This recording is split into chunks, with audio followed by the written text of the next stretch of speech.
Welcome, everybody. My name is Don Giannetti. I've been a photographer for 5 decades. I've owned an ad agency, so I've sat on both sides of the desk. I've been a photographer who works with ad agencies, and I've been a creative director who hires photographers. It's crazy to have that kind of experience, but I do, and it's something I draw on a lot when I'm working with photographers. This is a presentation designed to hopefully get somebody interested in taking the full course. The full course is $127 or $227, depending on which one you want to take. But I've tried to keep it inexpensive, and I've tried to keep the course manageable. We're doing it as a sprint this time, which means that my usual long 8-week course we're condensing down to 5 days. So it's 5 days, not in a row. We take Sunday off, but it's 5 days, 2 hours a day. And when you're done, you really know this stuff. So that's it for the upfront ad. We'll talk a little bit at the end here. Well, as you know, one of the toughest things that we have today in commercial photography and really almost any creative arts is finding clients. Finding clients is something that was always difficult to do, but at least we knew where they were. I have a really good friend named Selena Maitreya. Selena was the very first photographer's rep in America, the very first person whose job it was to carry around a portfolio of a photographer and get them work. That was Selena. And recently we were talking, she says, and she's retired now, she's not doing it anymore. But she said, what's difficult now is we don't know where they are. With the pandemic, art directors, creative directors, graphic designers, a lot of people moved home, moved to locations other than in those offices up on the street in New York, up on Madison Avenue. They're not there now. So many of them aren't there. And if they are there, there's levels of people in the way to keep you from getting there. There are a lot of talented photographers in the world. A whole lot of talented photographers. And if they had the gates wide open, they wouldn't get any work done. So they make it kind of hard to do. But your job is to break through that. So we're not going to discuss photographers who want to be big time ad shooters in New York. That's kind of it's a single area. Maybe I would say New York, LA, Atlanta, possibly Miami, where there are huge numbers of ad agencies. We're going to be talking mostly to people here tonight who are in smaller towns like Cincinnati or Columbus. Let's get into New Mexico, Albuquerque, somewhere like that. Whereas there's a town, there's art directors, there's ad agencies, but what's happening now is there's a lot of business. So let's get into how we show our work to business. The question I want to ask you right up front is, what do you do? What do you do? Because what you do is what you sell. And if you don't know what you do, you're going to have a hard time selling it.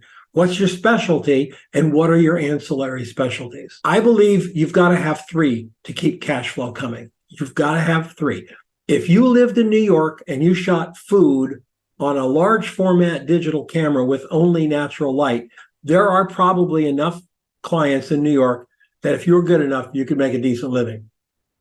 If you shot food, that's all you shot on a large format camera with natural light, and you lived in Tucson, you're going to starve. Even the food you shoot's not going to be enough to keep you alive. There just isn't enough. So you have to have 3. That one specialty that you absolutely love, and then 2 ancillary things. Maybe it's people, portraits, lifestyle, and environments. Maybe they go together. Whatever it is, you've got to be really good at one and damn good at the other 2.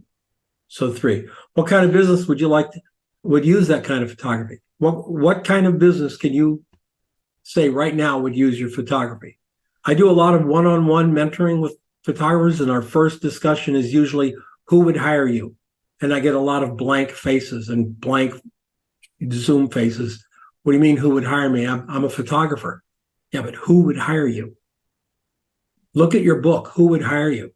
Are there businesses that would want to use your work near you? If you're a fashion photographer and you live in, oh, I don't know, Salt Lake City, good luck. You got to have people around you that'll work. So let's find out how we do that. Big cities mean more prospects. Big cities means a larger pool of possible clients. That'd be New York, Chicago, Dallas, Minneapolis, LA, San Francisco, Atlanta, Miami, and Seattle. The rest of us are probably going to have to look harder and deeper and more regionally to find the kind of work that we want to do in enough quantity to make it a sustainable, real business. So we have to find out who is doing what. That takes research. Who's doing what? If you're a photographer in Albuquerque and you don't know which ad agency is shooting which jobs in your town, you're behind the curve. You've got to know this stuff. How many ad agencies are in your town and who are their clients? Are they regional clients or national clients? It's a real surprise to a lot of photographers in Phoenix that Gray Advertising has an office here in Phoenix. And they go, oh, wow, Gray Advertising. That was one of the biggest ad agencies in New York, Gray Advertising. They have an office here. They don't hire photographers. They just place media ads for car dealerships. You got to know this stuff. Got to get in research. There's no shortcuts to the research. If there was, I would sell that and I would be rich. And if I was rich, I would be doing something else right. Probably be on a motorcycle ride in South America. There's no easy button. There's an ABC methodology. You do this, then you do that, and then you do that. Here's what you do. Using Google, you pull up and print a map with your studio and office in the middle. Put a circle of 10, 25, or 50 miles around it. 50 miles around it is if you live in a small town. 10 miles around it if you live in a fairly decent-sized city like Phoenix or Albuquerque or Denver. If you're in Manhattan or Boston, it'll probably be even a smaller circle. Then go back to Google and find out how many ad agencies are in that area. We're going to call it, we're going to call this your bucket. Let's identify first your bucket list. What industries and businesses use that kind of work? Remember, we're working within 10 to 50 miles of your studio. So before we know how to use that, we have to know what it is you do. What industries and businesses use the kind of work that you're doing? Have you seen it being done? Do you have firsthand knowledge that this kind of work, whether it's food or architecture or lifestyle photography, is being done in your area? Like I say, if you're a fashion photographer, Albuquerque is probably not where you want to move, or Tacoma, or Phoenix, or Tucson. If you're a fashion photographer, you probably want to move to the Queens, Bronx, Staten Island, Manhattan, and whatever else, maybe New Jersey, because that's where fashion is. So what kind of business and industries use your kind of work? We're using tabletop product work here as our base, just so we can do one. So who does it? Well, manufacturing companies do it, distributors do it, magazines do it, PR firms, graphic and product designers, packaging designers, retail like crazy, ad agencies, entrepreneurs, artists, brands, the people down the street that are running an Airbnb. There's all kinds of people who can use tabletop product work. You now have a list of possibilities here in your hand because you've taken the time to look at your work. Is it food? Do the same thing here. Who would use food? Well, low-hanging fruit, restaurants, hospitals, dietitians, etc., doctors' offices, nutrition offices, people who make ancillary products for food, pans, dishes, ovens, people who ship food, distributors, people who make food, product makers, whether cereal or homemade pasta, whatever. Now you have another list to coincide with your portfolio. So you have product types. We've found that. Now, where on the map in that circle do they exist? Pull up Google, grab the business journal, get a trade association book, anything that aggregates online these types of people, and look for them within that 10-mile radius. That's pretty cool. With many photographers that I work with, we started about 10 minutes ago, and they didn't have a clue who would hire them We've just done a little bit of research here. Now we kind of know who would hire them. Now we're going to find exactly who would hire them. You see the path? You see how it works? See how we get from A to B? Research. Now you Google the name of the manufacturing company and you find out a lot of stuff. You can find out who's doing their advertising. You can find out who's doing their PR. You want to know which advertising agency they're using for what. Many companies use two different ad agencies, one for television and one for print, web, social. And television, they may use a whole different company for that. If they do it on their own, it'll be listed there. They'll have a marketing and communications department, Marcom, it's called, marketing and communications. That means they do it themselves. Sometimes they'll actually own the ad agency. The reason they own the ad agency, I can tell you exactly why, because I owned an ad agency, the third largest agency in Phoenix in 2001. Oops, got to go back. The reason they own the ad agency is an ad agency takes 18% of everything. That's how we get paid, 18%. So if I'm going to put in a Super Bowl ad and you're going to pay $6 million for it, I'm going to take 18% of that happily with a big smile. So they found out that what they can do is create a sole and separate business that is an ad agency, and then they can bill the 18% and pass it on to the parent company. But it has to be a standalone agency. It can't be a Marcom. It can't be in-house, so to speak. So that's why they do it. We can also use the phone. I got cute with this, like we can use our pocket cameras to talk to other pocket cameras because most of us use our phones as pocket cameras. There's a little joke there. Anyway, phones are great. Don't text people right up front. I know Gary Vee says, oh, just text people. Man, oh man, I don't think that works in our business. Really, really don't. Maybe it works in B2C, business to consumer. When you're talking to an art director or an ad buyer or something, or a brand somewhere, and you start texting them, I don't know, doesn't seem to work real well. You can call the company up. You're going to get somebody who answers the phone, Bob or Linda or Joe. Their job is to answer the phone, and you can ask them, what do you do? What's your ad agency? Who's your creative director? They'll talk to you. It's not hard. They'll talk to you. Say you got to be upfront with them. I'm a photographer. I love what you guys do. I really want to be a part of it. And I'm just wondering, do you use an ad agency or you do it in-house? They know. They all know. Phone's a great tool. Use it. Then you have a list of contacts and possible clients. So now we prepare to market to them. We have buckets. Buckets are arranged: manufacturing, product distribution, direct brands, whatever. We can manage them. We've identified them. We know who they are. We know our work can help them. You know that, right?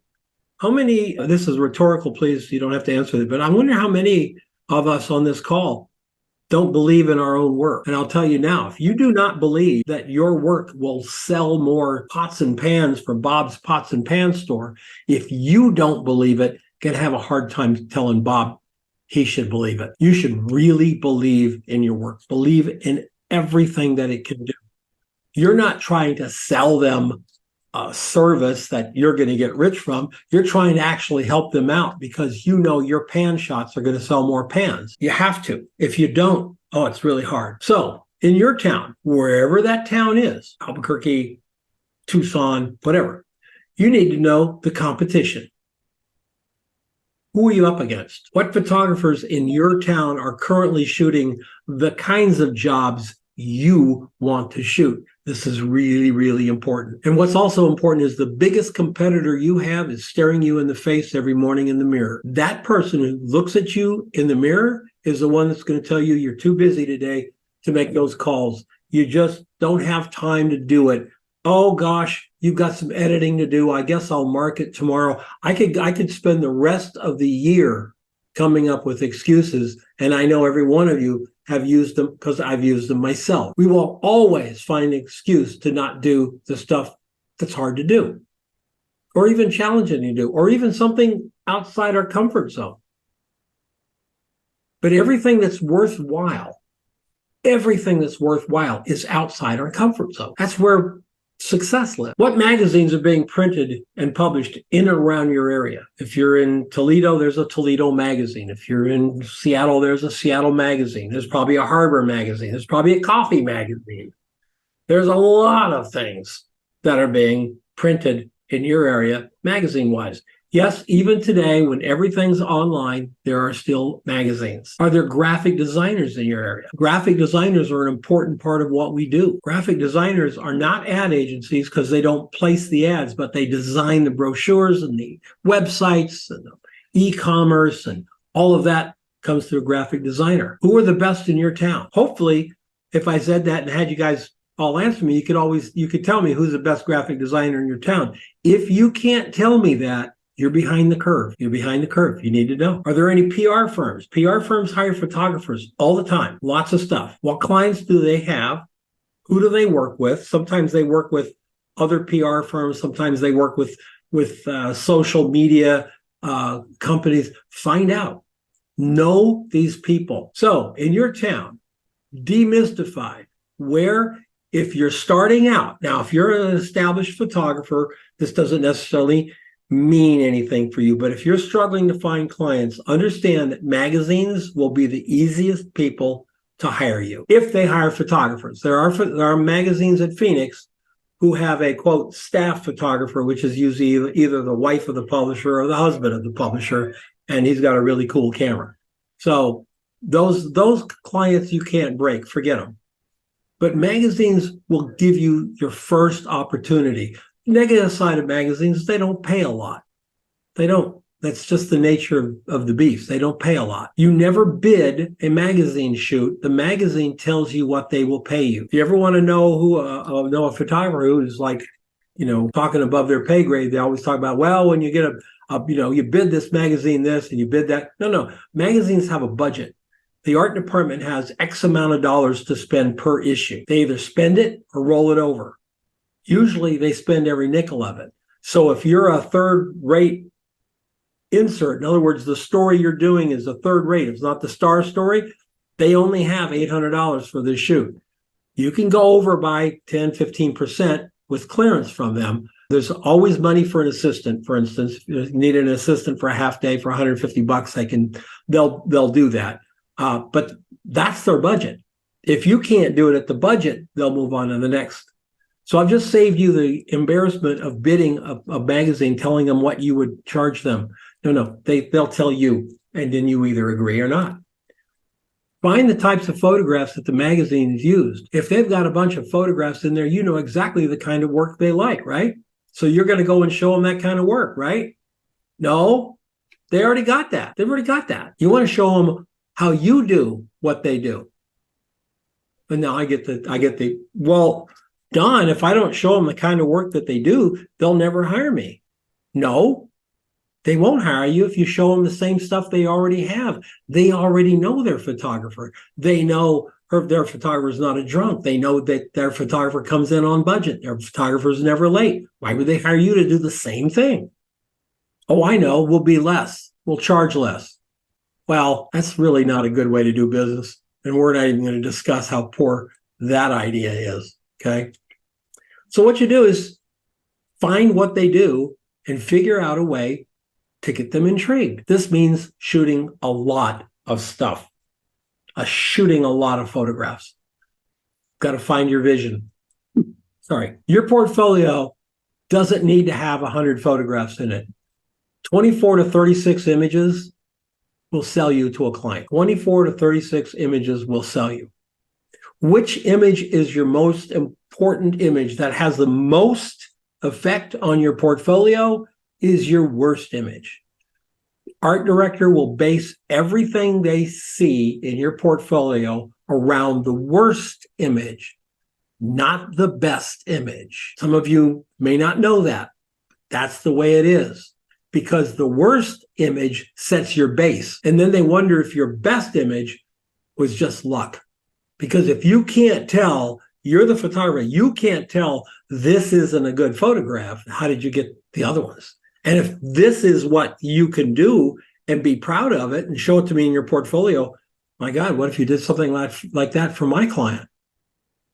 So there can't be any turkeys in your book. I know, and when you're putting your book together, I know that one of the things that portfolio critics will say is they'll say, well, put your absolute best stuff up front and your absolute best stuff at the end and stuff in the middle. That stuff in the middle still's got to be really, really, really good. Three reallys. Really, really, really good. You don't put a turkey in the middle. That's what to remember. You should have additional images in your area of specialization. So if you are an architecture photographer, you're going to have 24 to 36 images that represent what you do, and then you're going to have some additional architecture because that may be what you're going after that day. What kind of portfolio do you have? Well, you can have a printed portfolio. I know I see it all the time on Facebook. They go, oh, printed portfolios are out of date. Nobody uses them anymore. Oh, yes, they do. Maybe the guy on Facebook has never seen it, but oh, yes, they do.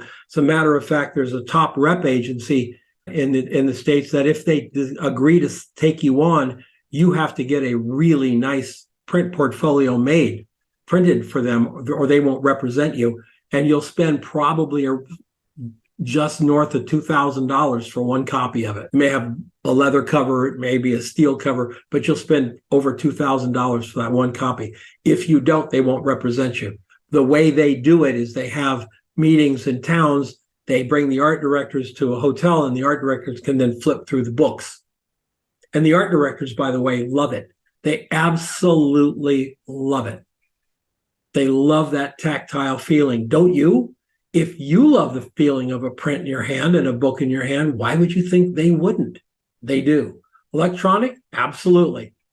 Electronic, you're going to have a website and a Facebook. Well, in commercial photography, Facebook is almost useless. I'll say almost because every once in a while I've come across somebody who is doing fairly well with it, but it's usually in a very consumer-based business thing like dog portraits or maternity portraits or something like that. Not usually product, because that's not where people go looking for product photographers. Do your photographs solve problems, offer solutions? We found that distribution company there in Toledo, and we want to go show them our portfolio. What are we going to show them that would interest them? I don't know. I'm not asking because I know the answer, but I know the answer isn't a bunch of boring, static photographs that they could see anywhere. If your portfolio looks like Instagram, not good enough. Not good enough. You've got to push it up. And it's easy to make a great portfolio. I'm kidding. It's not easy. It's not easy at all. But you have to do it. Your shots can't look like you took them from the sidelines. Your shots have to engage. Do you demonstrate your ability to get the job done? Here's a thought. They ask you to go and shoot the dock, and you go out and you walk out on the dock and take a picture. They ask somebody else to go and shoot the dock, and they go down and they take a step ladder and get up on the second story building there from a step ladder, and they shoot down with a super wide angle lens, or they do a big stitched panorama. Which is more interesting? Who to show your portfolio to? Magazines have mastheads. Every online magazine has a masthead. You're going to find people listed there: photography editor, art director, photography department, editor, editor-in-chief, creative director, designer, layout, who knows? But the names are there. Real names: Bob Smith, Joanne Jones. They're there. Now, there's a thing online called social media.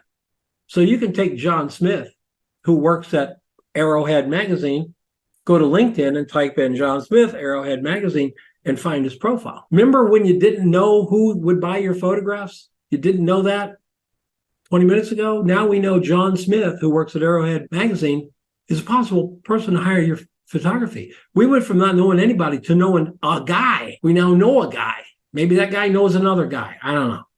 We know a guy, and we can act in accordance. We can contact them on LinkedIn. You don't want to contact them on LinkedIn and say, hey, my name's Joe. I'm a photographer, and I really want to shoot for you guys. What can I do to get in? No, don't do that. Just engage with them. Just engage. Oh, I love this.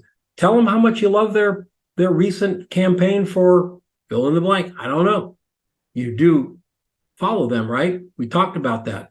So Do they have a blog about their work? Does the agency have a blog? If they have a blog, you're going to now know what other clients they handle, because they're going to go, oh, we just did a great campaign for Linda's Perfumes in downtown Albuquerque. Oh, here's a campaign we did for the racetrack.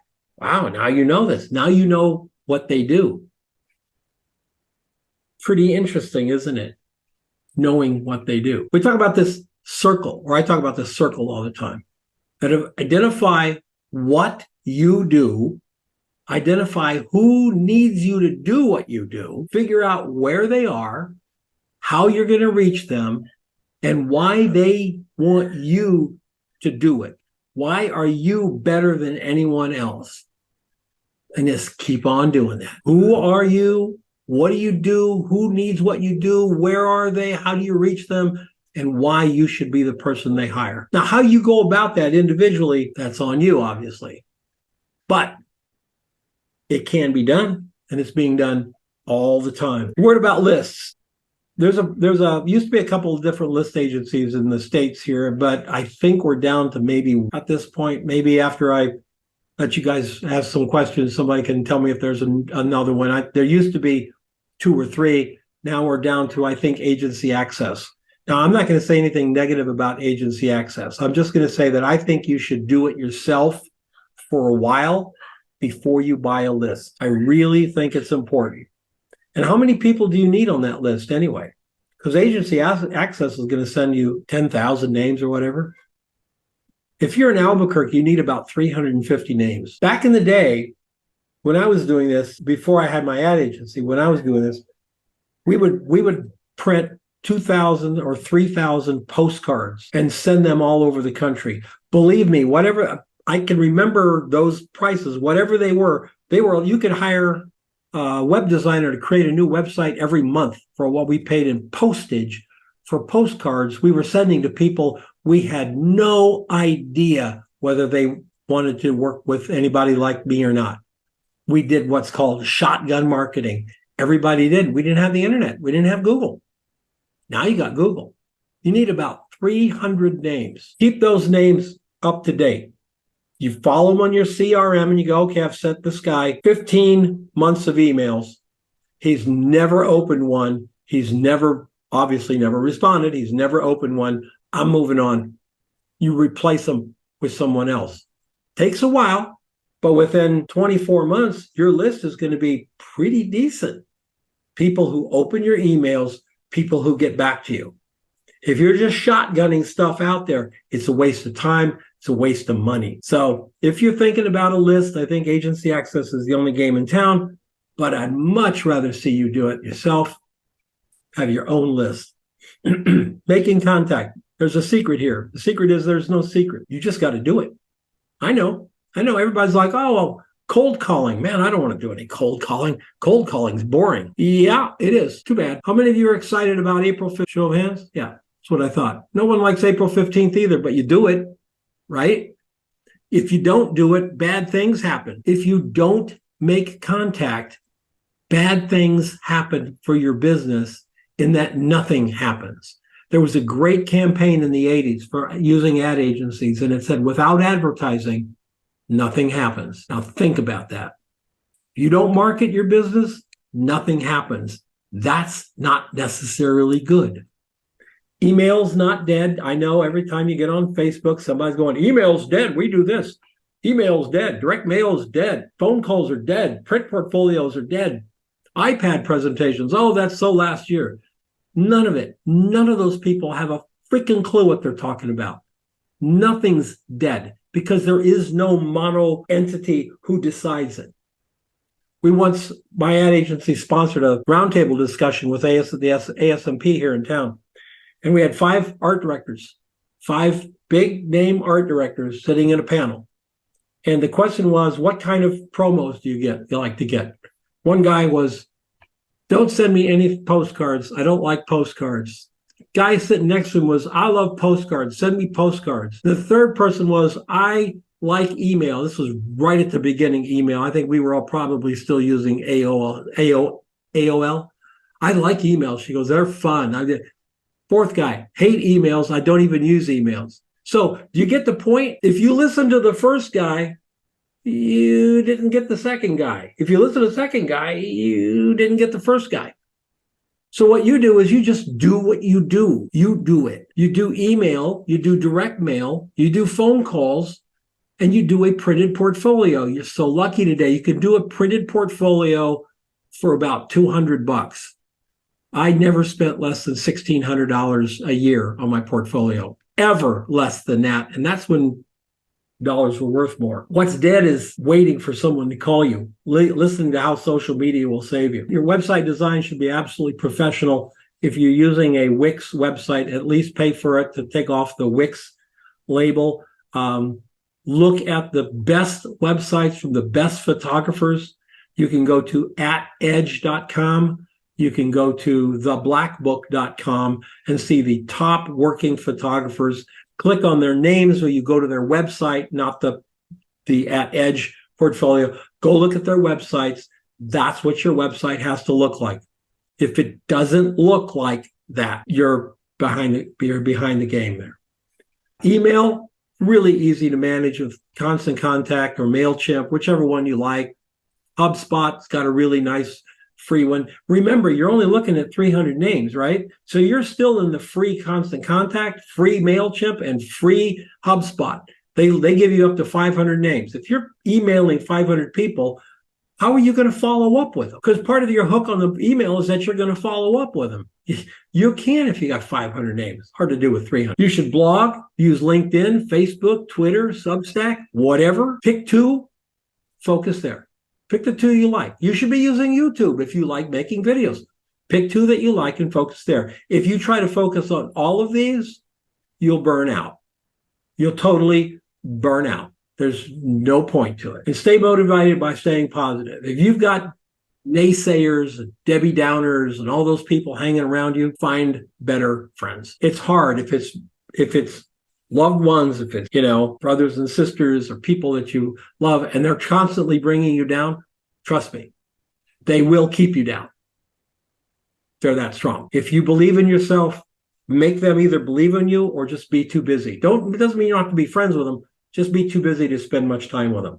And if they start talking business, just go, hey, no, I don't want to talk business. Let's go bowling. Anyway, stay focused on letting every person on the planet know that you are a photographer. Did you know my next door neighbor to me had come over for barbecues probably 10, 15 times. We talked. I talked about my books, my everything. It took him about 3 years. And one day he goes, what are you doing? I said, well, I'm a photographer. He goes, I didn't know that. My neighbor. So if my neighbor didn't know it, imagine how those people that you contact every 3 times a year think about you. Everybody should know you're a photographer. Everybody. Everybody loves a busy person. Stay busy. Don't have an assignment? Give yourself one. And treat your photography like a business. Schedule it. If you schedule your portfolio shoots, they'll happen. If you don't schedule them, they won't happen. Deal with discouragement. Stop expectations. Just do the work. I ask you to send out 1 email a month, 1 postcard or printed piece every quarter, and 1 fancy piece like an 8-page magazine from Blurb or a 12-page magazine once a year. And that only goes to your top 100 clients. That's what I think is a program that will work. Do it. Build upon success. Learn from every time you screw up. You learn more from when you screw up than you don't. Forget about what happened yesterday. Embrace your competition. Keep you stronger. Don't hate your competition. Embrace them. They'll keep you working harder. And make photographs that matter for people that love what you do. Life in photography, visual arts, as we're referred to now, is built around possibilities. The possibilities of doing cool things. Embrace change. Love the adventure. And to thine own self be true. Do we have time for questions? We do. We have a few minutes for questions. Let me get the ad out of the way. I'm doing a fast 5-day sprint on taking this stuff apart. There's other components to it. Taking it apart. It's 2 hours a day for 5 days. So you go into it fresh. You come out the other side with a list and you're already marketing. So that's Thursday, Friday, Saturday, Monday, Tuesday, you're in business. You're doing it. There's 2 versions. One's $127 and the other one is $227 because it has an extra 2 hours of extra 4 hours, of question and answer, and that comes a week after the course. So if you are interested, I'm also giving away in it a PDF to my brand new book, The Ultimate Guide to Your Creative Business. It's a really nice book. I'm pretty proud of it. Send you the PDF. It's not available for sale anywhere right now, but you would have that PDF, so that would come with it. All right, we do have a few minutes for, and I can go over by a minute or two. So I would say probably use the raise your hand button, or if anyone has a question, pop in real quick. I'll be quick with the answers, so be quick with your questions. Can you please explain problem solving? I heard that all the time. Can you clarify what that means? Well, anything that you do that's got people in it solving a problem, shooting people's heart. If you've got a picture with two people in it, you've solved a problem. Shooting two people is hard. If you have a beer with a perfect pour, that's solving a problem. You got a perfect pour. See what I'm saying? Okay, got it. Yeah, there's too many pictures. I've seen so many portfolios of people shooters, and they stand their friends next to a wall, and they take a picture of them. Okay, kind of looks like Mary Ellen Mark. That's really great. 3 of those is all you need. After that, what are you doing? Anybody can do that. So basically, you got to mess with lighting. You got to mess with positioning. You got to do something more than what you were asked to do. Okay. You got a pyramid here. Real quick, I'll just real quick. I call it the hierarchy of impact. This is stuff anybody will do. Everybody does it. And that usually means they stand there and take a picture. This is somebody does something that few people do. Maybe they get a step ladder. Maybe they lay down on their tummy. This group up here, they lay down on their tummy, get a step ladder, and bring in some lighting. These folks over here, they fix the wardrobe. They make sure that the location's perfect. They bring in extra lighting, etc. Up here, these are the people who did all of this below, and the gods gave them a great stormy sky. You got to be working at 2 to 3 here all the time, because if you're shooting stuff that your neighbor could shoot with their brand new Rebel, and just not going to do it, folks. Just isn't going to do it. All right, who's next? What time frame are you going to do this? Like Thursday, Friday, Saturday, Monday, Tuesday, and it's at 11 a.m. Pacific. It will be recorded. Okay, thank you. Mm-hmm. In your printed portfolio, should you have just images from your main specialty, or should you be including all 3 of the things that when you said you had 3? I would say, let's say you had 30 pictures, 15 from your specialty, break the other half into the other ones. Your portfolio is going to be just like an old-fashioned portfolio. Remember, back in my day, we carried 30 pictures. That's it. Now we have websites and people put up 300 photographs, which is crazy, by the way. Don't do that. But it's unlimited. We were limited to those 30 photographs. And a lot of photographers, when you go to their websites now, they'll have a button that'll say portfolio, and it'll be about 30 to 40 images. It's the best images they've taken from the 3 boxes. People, places, things. Okay, thank you. And they can't be the same pictures, Robert. So whenever you do something, you've got to make sure you get at least 2 good shots of that beer pour, right? One's going to go in the print portfolio. One's going to go on the web. Okay. So it can't overlap. You can overlap, out of 30 pictures, you can overlap 5, but that's about it. Yeah. All right. That good of a presenter that there's no questions? Come on. Damn, you're good. There was a question in the chat. Oh, I didn't see the chat. Can writing tell a story about one's photography help one's business? Writing? What? Can writing telling a story about one's photography help one's business? So if you tell a story about your business, yes, will that help? Absolutely.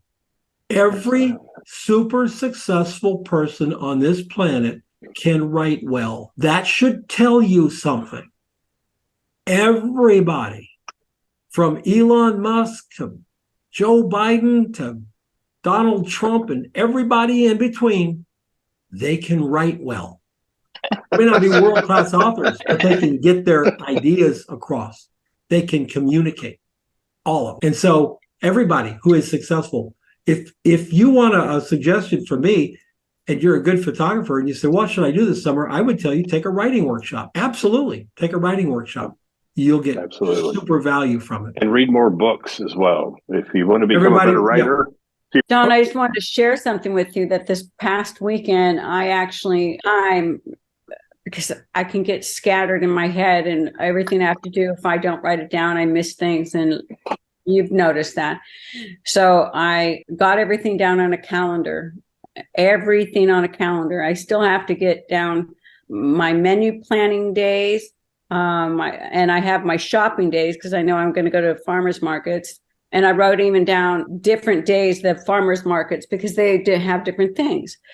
But just so I can stay on top of everything without forgetting to build my habits, just to help me. But this is actually going to have to be embedded in there also, because on Monday I have a marketing Monday, and in that I have send out 3 cold call emails to companies here in town so that they will get to know who I am. Good. I think it was about 2005, 2006. They did a survey of the Fortune 500 companies, and of the CEOs that answered, 75% of them kept a journal. Oh. That's interesting, isn't it? Right. Yeah. So Yeah. there are traits. I've often told photographers that I'm mentoring, find someone who's done it and do that. You're going to do it your way, but do that, because there are many, many ways to achieve success. But when you get back out at a higher altitude and look down on them, they all follow a fairly close path. And they deviate a little here and deviate a little there, but follow a close path. I got time for one more question, then I got to run. will you post this online someplace? What's that? Will you post this recording online somewhere? So Yeah. we can. Yes, absolutely. All right, everybody. Thank you so much for coming out. Did you get anything good from it? It was Yeah, totally. Yes. You always have motivational topics and discussions. Never want to miss it. good. I'm glad you got something from it, and I'm glad you all came. Thank you so much. We'll see you all out on the boards. Take care now.